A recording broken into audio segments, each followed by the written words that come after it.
तंश जो इस वक्त अपनी कार की बैक सीट में बैठे हुए थे। कार उनका ड्राइवर ड्राइव कर रहा था और इस वक्त उनकी बाहों में नताशा थी जो अभी तक बेहोश थी। पर इससे उनको कुछ खास फर्क नहीं पड़ा था। वो नताशा को काफी टाइटली जकड़े हुए थे और लगातार उसके चेहरे पर अपने हाथों को चलाए जा रहे थे। आज उन्हें ऐसा लग रहा था जैसे उन्होंने कोई ट्रॉफी जीत ली हो। वो एक तिरछी स्माइल के साथ नताशा की बॉडी पर हाथ चलाते हैं। नताशा का ये रूप काफी ज्यादा हसीन था, जिसे देखकर वो और ज्यादा दीवाने और पागल हुए ही जा रहे थे। उनके हाथ जो चलते चलते नताशा की बॉडी पर चलने लगे और उसकी नाजुक मुलायम कमर पर पहुंच गए।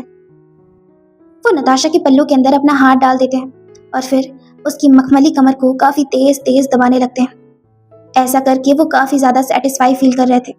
उन्होंने अपने दूसरे हाथ से नताशा की चिन को पकड़ा और फिर उसके चेहरे को अपने चेहरे के एकदम क्लोज लेकर आ गए।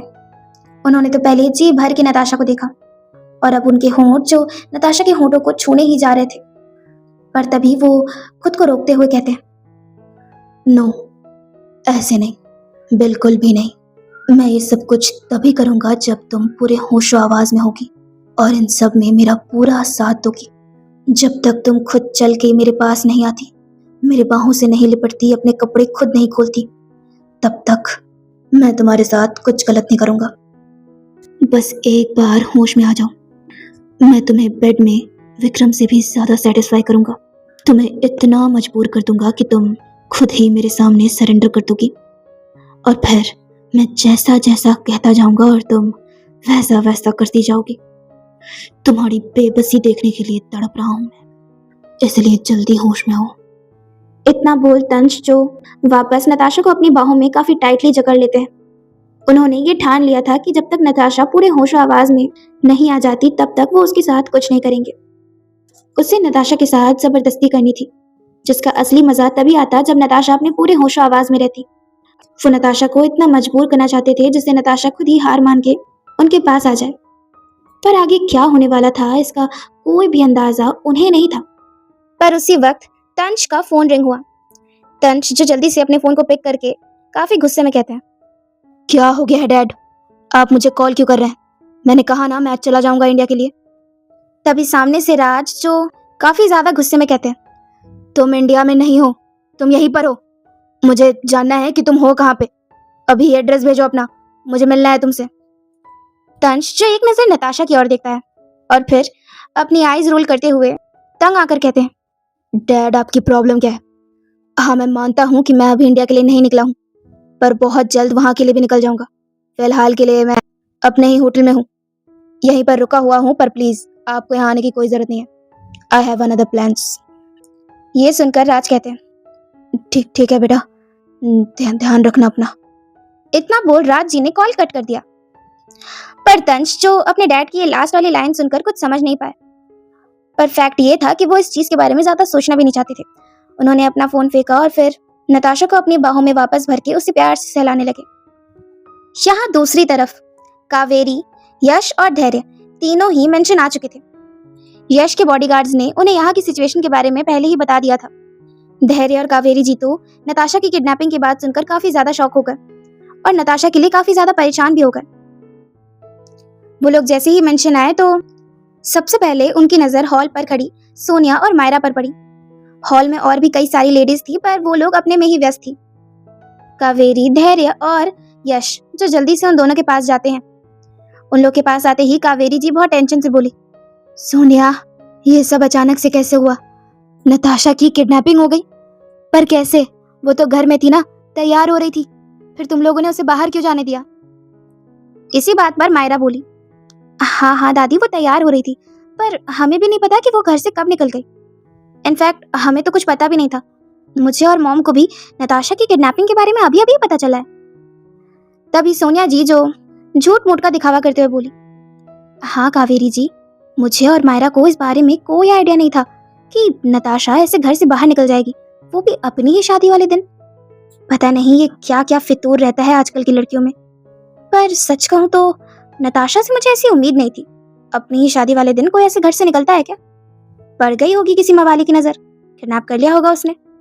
सोनिया की ये सारी बातें सुन यश जी गुस्से से बोले, सोनिया, नताशा घर से इसीलिए निकली थी क्योंकि उससे किसी ने झूठी खबर दी थी कि विक्रम का एक्सीडेंट हो गया है। यश के मुंह से ये सुन सोनिया जी काफी घबराते हुए बोली, क्या? तुम्हें इस बारे में कैसे पता? आई मीन तुम्हें कैसे पता चला कि नताशा किस वजह से निकली और किस वजह से नहीं? तुम तो मंदिर गए थे ना? यश जी जो उसी सख्त वॉइस में कहते हैं। हाँ सोनिया, मैं मंदिर में था, विक्रम भी वही था, पर तुम शायद भूल रही हो कि विक्रम कोई आम लड़का नहीं है। वो वीआर है, माफिया वीआर, और ये लंदन उसका इलाका है। और तुम्हें क्या लगता है उसी के इलाके में कोई उसी की होने वाली बीवी को किडनैप कर लेगा और उसे पता नहीं चलेगा? कावेरी जी, मेरी विक्रम से बात हुई थी, उसने पता लगा लिया है कि इन सब के पीछे आखिर है कौन। आप लोग ज्यादा टेंशन मत लीजिए, वो नताशा को लाने ही गया है, और मुझे विक्रम पर पूरा भरोसा है कि वो नताशा को जरूर लेकर आएगा। सोनिया जो ये सुनकर पूरी तरीके से हैरान रह गई, वो हैरानी से अपनी आंखें बड़ी करते हुए बोली, यश ये क्या कह रहे हो तुम? विक्रम को पता चल गया कि वो कौन है जिसने नताशा को किडनैप किया? पर कैसे? आई मीन हमें तो ये तक नहीं पता था कि नताशा किडनैप हो गई है, तो विक्रम को ये कैसे पता चल गया कि उससे किडनैप किसने किया है? यश जो ये सुने एक तिरछी स्माइल के साथ कहते हैं, अब इसके बारे में तो विक्रम ही बता पाएगा। सोनिया जी जो ये सुन हैरानी से बोली, तो पता चला कि कौन है वो? उनकी इस बात पर यश कहते हैं, तंश कपूर। उसी की गंदी नजर थी नताशा पर, इसलिए आज उसने मौका देखते ही नताशा को किडनैप कर लिया। पर मुझे पूरा यकीन है नताशा के साथ कुछ भी गलत होने से पहले विक्रम उसे बचा लेगा। तंश का नाम सुनते ही सोनिया और मायरा के पैरों के नीचे से तो जमीन ही खिसक गई। उन दोनों को बिलीव ही नहीं हो रहा था कि विक्रम ने इतनी जल्दी पता लगा लिया है कि आखिर नताशा को किडनैप करने के पीछे किसका हाथ है। लेकिन तभी मायरा कहती है, सिर्फ ये पता लगा लेने से कि किसने किडनैप किया है, इससे तो बात नहीं बनेगी ना। पता नहीं वो इंसान कहाँ लेके गया होगा, क्या कर रहा होगा, विक्रम इतनी जल्दी कैसे पता लगाएगा? तभी यश जी कहते हैं, विक्रम ने सब कुछ पता लगा लिया है, उसका मैसेज आया था अभी अभी। उसने कहा है कि हम लोग शांत रहें, वो कुछ ही देर में नताशा के साथ मेंशन आ जाएगा। एंड यही बात मैं आप लोग को भी कहता हूँ, घर में बहुत सारे गेस्ट आए हुए हैं, किसी के सामने भी ये राज खुलना नहीं चाहिए कि नताशा की किडनैपिंग हुई है। हम सबको एकदम नॉर्मल बिहेव करना है और शादी की तैयारियां करनी है।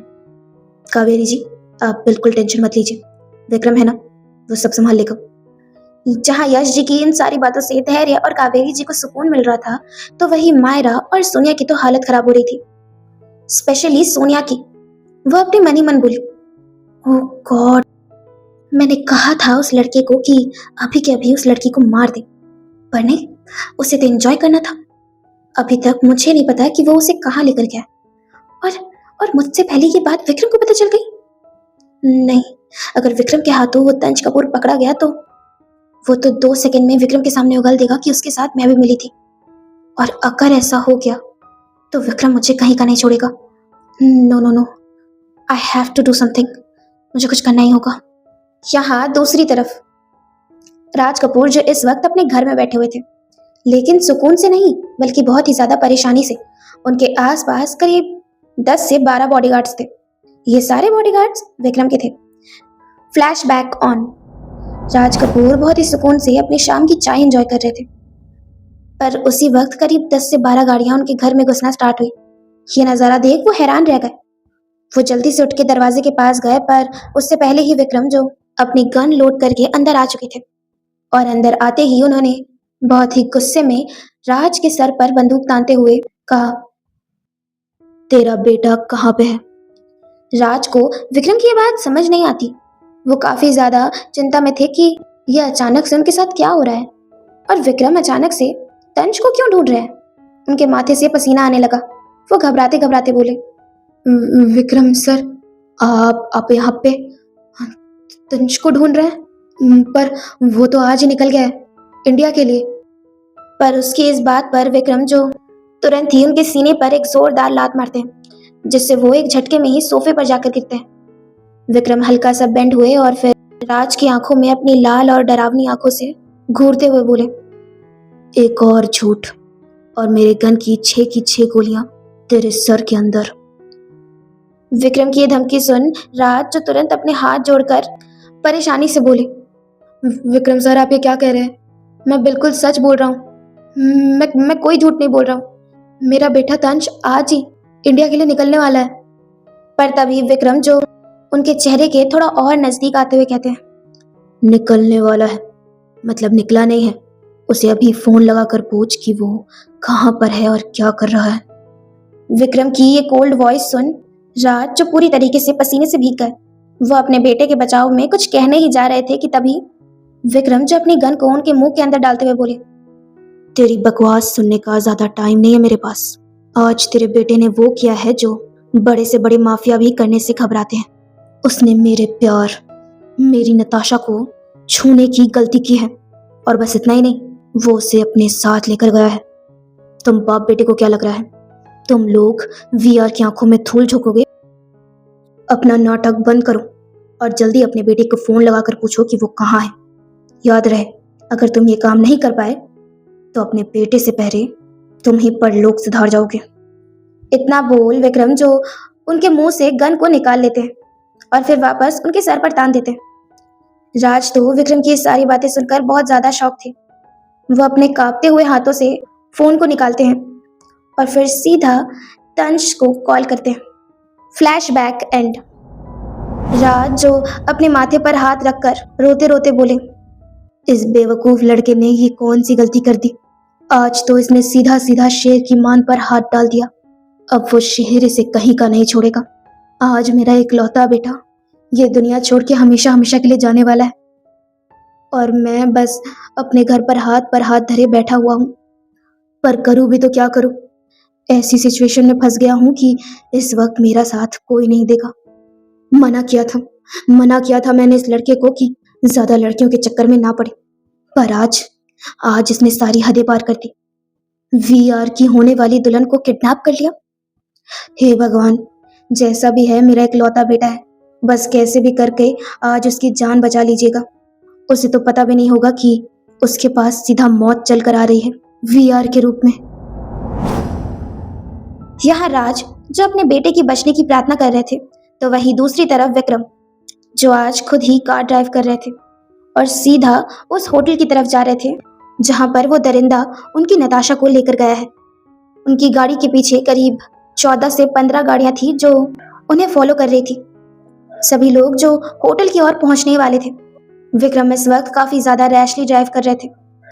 उनके मन में तो सिर्फ यही ख्याल चल रहे थे जब उन्होंने उस तंश और राज कपूर को अपने घर ब्रेकफास्ट के लिए इनवाइट किया था।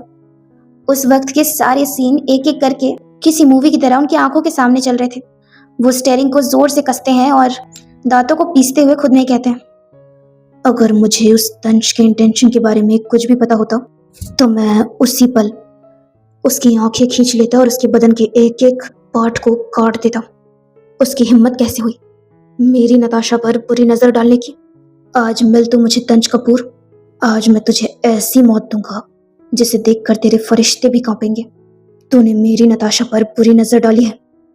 तेरी आंखें अगर मैंने नोच कर तेरे जिस्म से अलग ना कर दी तो मेरा नाम भी वीआर नहीं।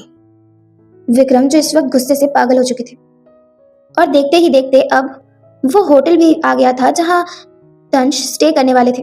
वो होटल कपूर इंडस्ट्री का ही था और तंश ने वहां के लोगों को साफ साफ इंस्ट्रक्शन दिए थे कि यहाँ पर किसी भी कीमत में विक्रम या उसके बॉडीगार्ड नहीं आने चाहिए। अगर वो लोग उनके बारे में पूछे तो उन्हें साफ साफ यही कहना है कि तंश कपूर यहाँ नहीं है। होटल का मैनेजर जो इस वक्त भाग कर बाहर आ चुका था, उसे जैसे ही पता चला कि होटल के अंदर एक के बाद एक वीआर की गाड़ियां आ रही है तो वो बहुत ज्यादा घबरा गया। उसे बिल्कुल समझ नहीं आ रहा था कि वो वीआर से कैसे डील करेंगे। पर तभी विक्रम की कार का गेट खुला और उसमें से विक्रम किसी शेर की तरह बाहर निकले।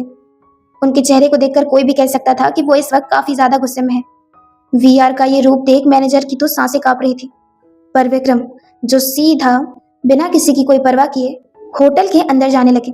उनके हाथों में इस वक्त कोई गन नहीं थी, बल्कि उनकी नुकीली खंजर थी, जिसे देख होटल के सारे स्टाफ और यहाँ तक कि होटल का मैनेजर भी डर से कांप रहा था।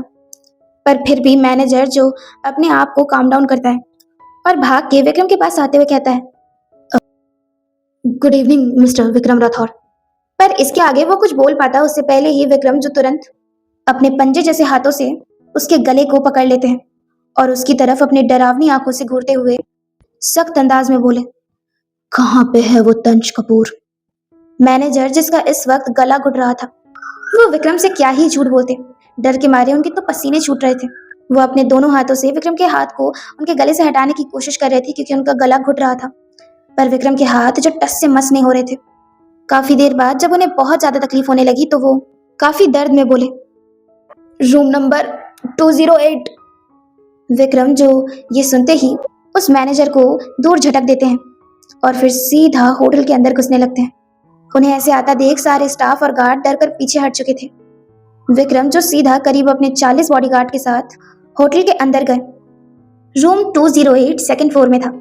विक्रम, जो अकेले ही लिफ्ट के अंदर जाते हैं और अपने सारे बॉडीगार्ड्स को वहीं रोकते हुए कहते हैं, तुम लोग यही रहो, मेरे साथ किसी को भी आने की कोई जरूरत नहीं है। विक्रम का ये ऑर्डर सुन किसी भी बॉडीगार्ड में इतनी हिम्मत नहीं थी कि वो लोग कुछ कह सके। वो लोग चुपचाप अपने बॉस के इस ऑर्डर को मान लेते हैं और वहीं रुक जाते हैं। पर यहाँ देखते ही देखते सेकंड फ्लोर आ गया। विक्रम, जो तेज कदमों से होटल के कॉरिडोर में चलने लगे, उनकी नजर सभी रूम नंबर्स पे थी, पर तभी उनकी नजर ठहरी जहां पर रूम नंबर 208 था। वो उस रूम के गेट को पागलों की तरह देखते हैं। इस वक्त उनके पास कोई भी की या चाबी नहीं थी, पर शायद उन्हें इसकी जरूरत भी नहीं थी। वो काफी गुस्से में गेट पर एक लात मारते हैं। उनके ऐसा करते ही वो गेट, जो अपने आप ही टूटकर खुल गया, वो तुरंत रूम के अंदर गए, पर सामने के नजारे को देखकर वो पूरे शॉक हो गए, क्योंकि रूम में सिर्फ और सिर्फ नताशा थी, जो इस वक्त बेड पर लेटी हुई थी। उसे कोई सुध नहीं था और पूरे रूम का डेकोरेशन कुछ ऐसा था जैसा किसी न्यूली वेड कपल के सुहागरात का होता है। नताशा, जो उस फूलों के बिस्तर पर शादी के जोड़े में ही लेटी हुई थी। नताशा का ये हाल देख विक्रम की तो धड़कनें रुक गई।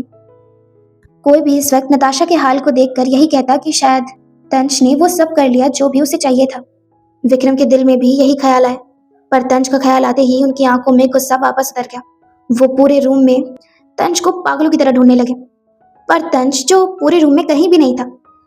तंज के हाथ ना लगने से विक्रम गुस्से से पागल हो गए। उन्होंने अपना सारा गुस्सा वहां की चीजों पर निकालना शुरू किया। सबसे पहले उन्होंने एक टेबल पर लात मारी और फिर एक फ्लावर वास को उठाकर मिरर की ओर फेंका, जिससे कांच टूटकर चकनाचूर हो गया।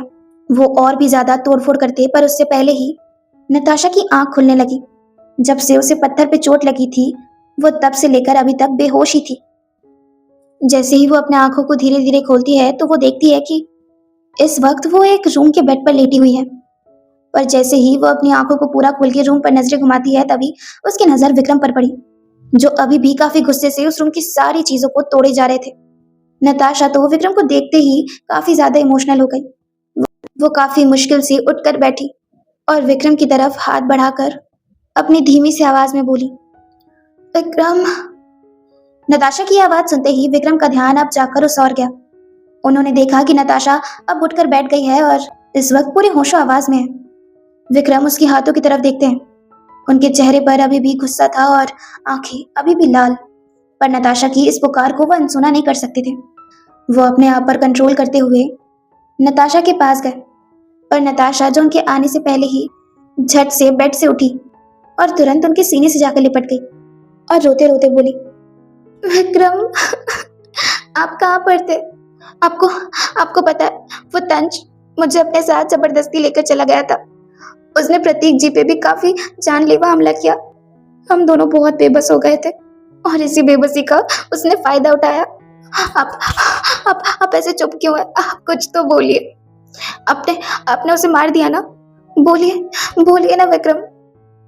विक्रम, जो चुपचाप नताशा की ये सारी बातें सुन रहे थे, वो नताशा की बाजू को पकड़ते हैं और उसे खुद से दूर करते हुए अपनी कोल्ड वॉइस में कहते हैं, मैं अभी यहाँ पर आया हूँ। मुझे लगा कि वो तंज भी यहीं पर होगा, पर यहाँ पर सिर्फ और सिर्फ तुम थी। नताशा, जो विक्रम की इस बात पर हैरान रह गई, अब जाकर उसे होश आता है। वो कमरे के चारों तरफ देखती है। डिम लाइट्स, जलते हुए कैंडल्स और फूलों से बिखरा ये बेड, जिस पर अभी वो बेहोश पड़ी हुई थी। वो ये सब कुछ देखने के बाद विक्रम की ओर देखती है, पर विक्रम, जो इस वक्त नताशा को नहीं देख रहे थे, उनकी नजर इस वक्त सिर्फ और सिर्फ बेड की ओर थी। बेड पर बिखरे हुए फूल देख उनकी मुट्ठियां जो लगातार कसती ही चली जा रही थी। नताशा, जो उनके सारे रिएक्शन बहुत अच्छे से नोट कर रही थी, वो मन ही मन बोली, विक्रम मेरी तरफ देख क्यों नहीं रहे? मुझे खुद से दूर क्यों कर दिया? कहीं कहीं ऐसा तो नहीं कि इन्हें लग रहा हो कि मेरे साथ उस तंज ने। छी, घिन आ रही है मुझे उस तंज कपूर के नाम से। पर मैं विक्रम को अपनी सफाई में बोलूं भी तो क्या बोलूं? मुझे तो खुद भी याद नहीं कि बेहोशी के बाद मेरे साथ क्या हुआ और क्या नहीं। कहीं उस तंज ने सच में तो मेरी इज्जत, जिस तरह मुझे इस बात का शक हो रहा है, क्या वही शक विक्रम के दिल में भी है? हे भगवान, ये पल में मेरी लाइफ में क्या हो गया? आपने तो 2 पल में सब कुछ बदल दिया, यहाँ तक कि मेरे विक्रम को भी। नताशा जो ये सारी बातें सोच तो मन में रही थी, पर उसकी आंखें जो सब कुछ बयां कर रही थी, उसकी आंखों से अब आंसू बहने लगे। पर विक्रम को इससे कोई फर्क नहीं पड़ रहा था। वो अभी भी नताशा की तरफ नहीं देख रहे थे। पर नताशा ने हार नहीं मानी थी। वो विक्रम के हाथों की कसती हुई मुट्ठियों को देख तुरंत ही अपने दोनों हाथ से उनके हाथ को पकड़ लेती है। विक्रम का ध्यान अब जाकर नताशा के ऊपर गया। उनकी नजर अब जाके नताशा के माथे पर लगी हल्की सी चोट पर गई। वो नताशा के हाथों से अपने हाथ को छुड़ाते हैं और फिर उसके माथे पर हाथ रख उसके उस चोट को करीब से देखते हैं। नताशा जो वापस विक्रम की आंखों में अपने लिए फिक्र देख कांपती हुई आवाज में बोली, विक्रम आप। पर इसके आगे वो कुछ बोल पाती उससे पहले ही विक्रम का फोन रिंग होने लगा। अब विक्रम का ध्यान भी नताशा के माथे से हटा। वो अपनी पैंट की जेब से फोन को निकालते हैं और फिर कॉल पिक करते हुए कहते हैं, मुझे नताशा मिल गई है, मैं घर ही आ रहा हूँ। इतना बोल उन्होंने फोन कट कर दिया। पर यहाँ कॉल की दूसरी तरफ और कोई नहीं बल्कि यश जी थे। यश जो विक्रम के मुंह से इस बात को सुन अब जाकर चैन की सांस लिए थे। वो फोन कट होते ही काफी खुशी से कावेरी जी के पास गए। वहां पर धैर्य और मायरा भी खड़े थे। यश जो उन लोगों को काफी खुशी से कहते हैं, विक्रम को नताशा मिल गई है, वो उसे घर ही लेकर आ रहा है। कावेरी जी जो ये सुन अपने दोनों हाथ जोड़कर भगवान से थैंक यू बोलते हुए बोली, हे भगवान, तेरा लाख लाख शुक्र है कि मेरे विक्रम को उसकी नताशा मिल गई। अगर आज उसे नताशा नहीं मिलती तो मेरा विक्रम फिर से टूट जाता। थैंक यू सो मच भगवान जी, थैंक यू सो मच। पर यहाँ दूसरी तरफ मायरा, जिसकी आंखों से एक बूंद आंसू छलक गया, वो अंदर ही अंदर अपने दांत पीसते हुए बोली, ऐसे कैसे विक्रम ने नताशा को ढूंढ लिया? अब मेरा क्या होगा? हमने तो कहा था नताशा अब हमारी लाइफ में कभी भी वापस नहीं आएगी, तो फिर वो विक्रम को कैसे मिल गई? यहाँ मायरा जो खुद को संभाल नहीं पा रही थी, वो साइड की तरफ चली गई। उसे जाता देख यश और धैर्य भी कुछ नहीं कहते। पर यहीं दूसरी तरफ विक्रम जो फोन कट करते ही नताशा की कलाई को काफी टाइटली पकड़ते हैं और फिर उसे अपने साथ लेकर जाने लगते हैं। नताशा कुछ नहीं बोलती और चुपचाप विक्रम के साथ जाने लगती है। हालांकि उसके हाथों में इस वक्त पेन हो रहा था क्योंकि विक्रम ने उसके हाथ को कुछ ज्यादा ही टाइटली पकड़ा हुआ था। पर उन्हें वो किसी भी चीज के लिए अब टोकना नहीं चाहती थी। विक्रम जो सीधा नताशा के साथ लिफ्ट पर गए और चुपचाप ग्राउंड फ्लोर का बटन प्रेस कर सीधे खड़े हो गए। उन्होंने अभी भी नताशा के हाथ को काफी टाइटली पकड़ा हुआ था। नताशा जो अपनी नम आंखों से बस उन्हें देखे जा रही थी, पर विक्रम जो नताशा की तरफ एक बार भी मुड़ के नहीं देख रहे थे। विक्रम की ये सारी हरकतें नताशा के दिल पर काफी चोट पहुंचा रही थी, पर वो इसमें कर भी क्या सकती थी? उसे समझ नहीं आ रहा था कि ऐसे मोमेंट को वो कैसे हैंडल करे, विक्रम से क्या कहे और उन्हें कैसे समझाए कि इन सब में उसकी कोई गलती नहीं है। पर उसकी इसी सोच में ग्राउंड फ्लोर आ गया। होटल के सारे स्टाफ, मैनेजर और खुद विक्रम के ही बॉडीगार्ड्स जो विक्रम के नीचे उतरने का बेसब्री से इंतजार कर रहे थे। विक्रम को देखते ही सभी लोग के मन में यही चल रहा था कि विक्रम अभी अभी एक कत्ल करके आए हैं। पर विक्रम जो नताशा के साथ लिफ्ट से बाहर निकले और अपने सारे बॉडीगार्ड्स की तरफ देखते हुए कोल्ड वॉइस में बोले, तंज कपूर यहाँ पर नहीं था, इतनी जल्दी वो मेरे चुंगल से निकल नहीं सकता। पूरी टीम को इन्फॉर्म करो और उसे पूरे लंदन में ढूंढो। ध्यान रहे वो लंदन से बच के निकल ना पाए। उसके बाप को फिलहाल के लिए जिंदा रखो। अपने बाप को बचाने के चक्कर में वो चूहा अपने बल से जरूर निकलेगा। ध्यान रहे किसी से कोई भी गलती नहीं होनी चाहिए। मुझे जल्द से जल्द तंज कपूर को अपनी आंखों के सामने देखना है। विक्रम के सारे बॉडीगार्ड्स उनकी कमांड को काफी अच्छे से सुन रहे थे। पूरे होटल में एक डर का माहौल था। होटल के बाकी के स्टाफ और मैनेजर भी बहुत ज्यादा घबराए हुए थे। पर तभी उन लोग के दिल को एक चैन मिला क्योंकि विक्रम जो नताशा का हाथ पकड़ के वहां से निकल चुके थे। उनके पीछे पीछे सारे बॉडीगार्ड्स भी जाने लगते हैं। यहाँ विक्रम जो नताशा को लेकर अपनी कार के पास आते हैं और उसे फ्रंट सीट में ही बैठा देते हैं और खुद ड्राइविंग सीट पर बैठकर कार स्टार्ट करके वहां से निकल जाते हैं। विक्रम के पीछे पीछे उनकी सारी बॉडीगार्ड्स की कार भी आने लगी। पूरे रास्ते विक्रम जो नताशा की तरफ एक पल के लिए भी पलट के नहीं देख रहे थे। उनकी ड्राइविंग भी काफी रैश थी। नताशा भी कुछ नहीं बोल रही थी और अपने सर को झुकाए किसी मुजरिम की तरह चुपचाप बैठी हुई थी। पर यहाँ दूसरी तरफ बिरलास का फार्म हाउस, जहाँ पर इस वक्त सोनिया बिरला की कार ने एंट्री मारी थी। गार्ड्स जो उनकी कार को देखकर गेट खोल देते हैं। उनकी कार अंदर आई। सोनिया जो इस वक्त खुद ही कार ड्राइव कर रही थी, वो फार्म हाउस के आते ही जैसे ही ब्रेक मारती है, तभी उनके उतरने से पहले ही बैक डोर का दरवाजा खुलता है। उसमें से एक लड़का सिगार पीते हुए उतरता है और फिर बिना किसी के परमिशन लिए वो सीधा फार्म हाउस के अंदर चला जाता है। सोनिया जो उसे अंदर जाते हुए देख गुस्से से पागल हो गई। वो भी कार से उतरी और तुरंत घर के अंदर जाने लगी। जाते ही उन्होंने देखा कि हॉल में वो लड़का आराम से बैठा हुआ है और अपनी सिगार एंजॉय कर रहा है। सोनिया जी को देखते ही वो लड़का उठा और मुस्कुराते हुए कहा, आइए आइए, अंदर आइए, आप ही का फार्म हाउस है। सोनिया जो ये सुन उसकी तरफ गई। वो इस वक्त काफी गुस्से में थी, पर इस बात का कोई भी अंदाजा उस लड़के को नहीं था। सोनिया के पास आते ही वो हंसकर बोला, वैसे मानना पड़ेगा, काफी चालाक औरत हैं आप। पर इतना बोलते ही सोनिया जी ने एक जोरदार थप्पड़ उसके गालों में जड़ दिया। वो काफी गुस्से से अपने दांतों को पीसते हुए बोली, जितनी चालाक मैं हूं, उससे भी कई गुना ज्यादा बेवकूफ तुम हो, तंश कपूर। तंश जो ये सुनते ही सोनिया को अपनी लाल आंखों से घूरने लगे, पर सोनिया जो वापस उनके गुस्से वाले चेहरे को देखकर कहती है, बहुत गुस्सा आ रहा है, बहुत टशनबाजी निकल रही है ना तुम्हारी। एक बेवकूफी, सिर्फ एक बेवकूफी की वजह से आज वो लड़की मेरे चुंगल से बच के निकल गई।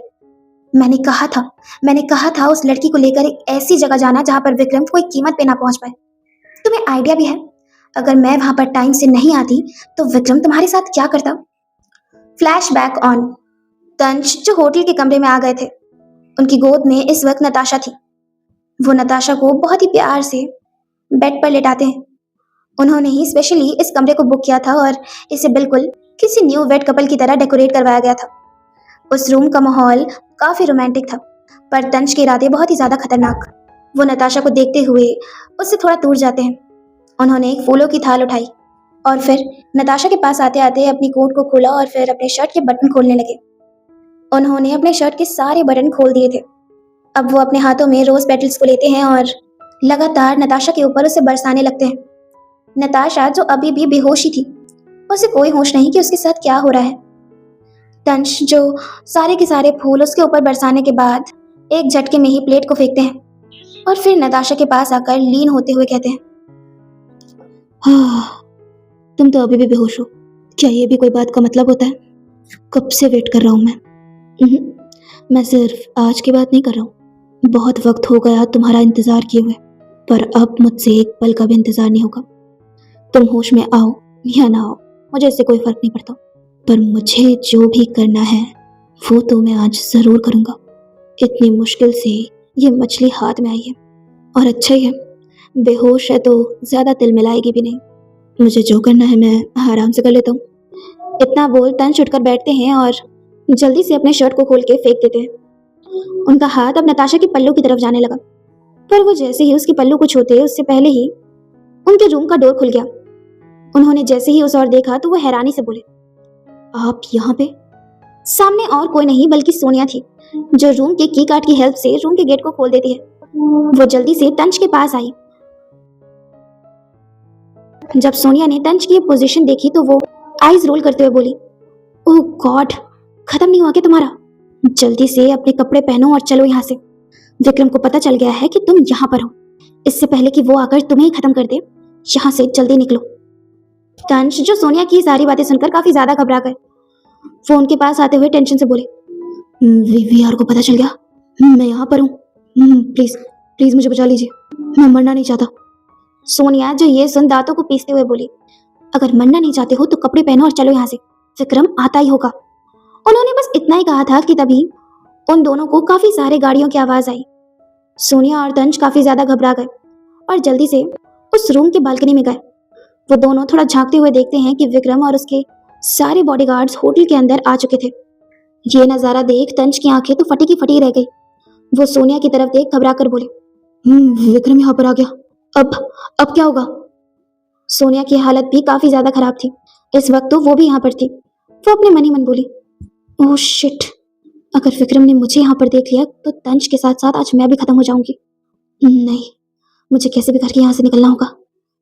सोनिया जो घबराते हुए बोली, कोई कोई सीक्रेट डोर, कोई सीक्रेट दरवाजा है यहाँ पर जहाँ से हम निकल सके? तभी तंज कहते हैं,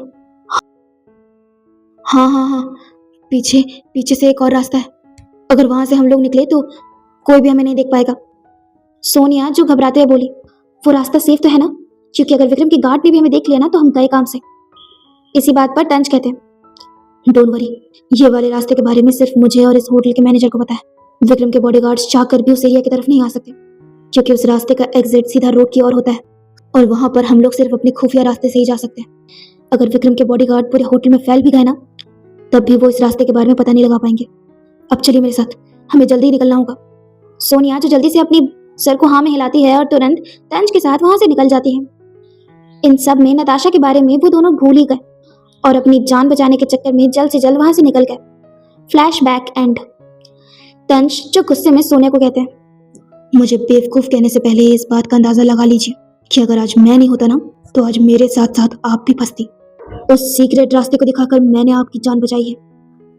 सोनिया जो तिरछा मुस्कुराते हुए बोली, ओ रियली, तुमने मेरी जान बचाई? ओ लूजर, तुमने मेरी जान नहीं बचाई, तुम सिर्फ और सिर्फ अपने आप को बचाने के लिए वहां से भागे।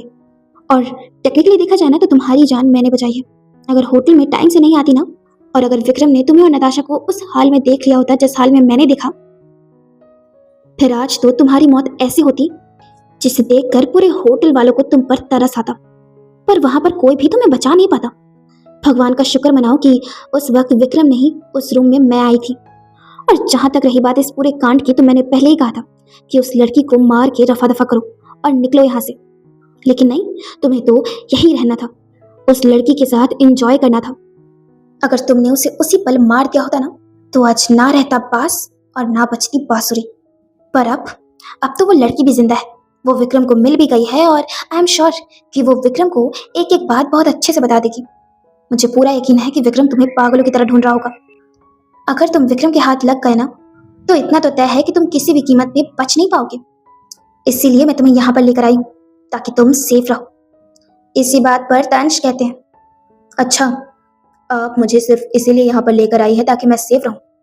अरे कितना झूठ बोलेंगी, आप जैसी चालाक औरत मैंने अपनी पूरी जिंदगी में नहीं देखी। आप मुझे यहाँ पर बस इसीलिए लेकर आई है ताकि मैं अपना मुंह खोलकर विक्रम को ये ना बता दूं कि इस सारे कांड में अगर मेरी सबसे बड़ी किसी ने मदद की है तो वो सोनिया बिरला है, यानी आप खुद। आप अच्छे से जानती है कि अगर विक्रम को आपके बारे में पता चल गया तो वो आपको भी नहीं बख्शेगा। क्यों, यही बात है ना? सोनिया जो तंज की तरफ उंगली दिखाते हुए बोली, ज्यादा चालाकी दिखाने की ना जरूरत नहीं है।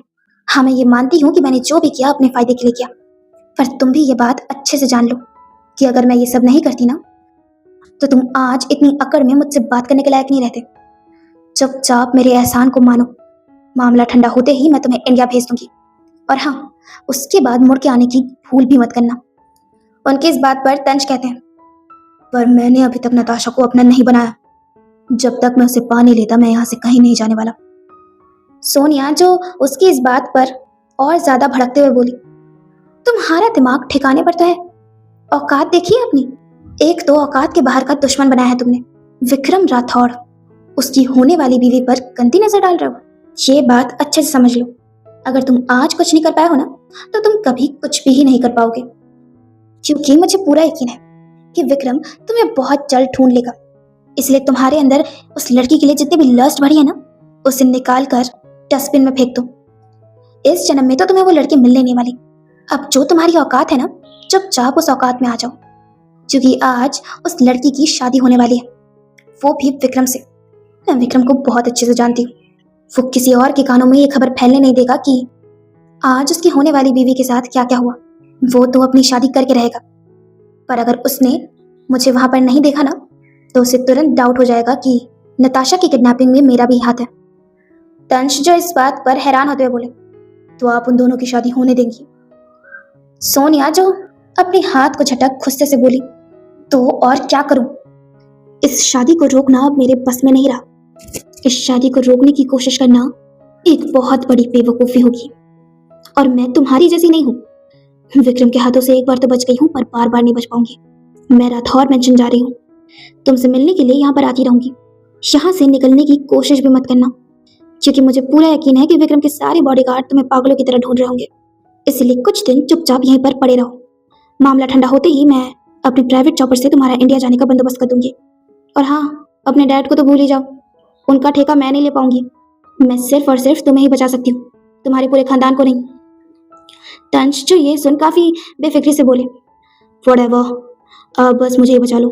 डैड का क्या है, एक ना एक दिन तो ऊपर वाले के पास जाना ही है। सोनिया उसकी बात पर अपने सर को थोड़ा सा नाम हिलाती है और चुपचाप वहां से निकल जाती है। उनके निकलते ही तंश जो सोफे पर पांव पे पांव चढ़ा के बैठते हैं और फिर वापस अपने सिगार को पीते हुए कहते हैं, बहुत घमंडी औरत है ये, पर कोई नहीं, तंज कपूर के सामने अच्छे अच्छों के घमंड टूटे हैं तो अब इसके भी टूटेंगे।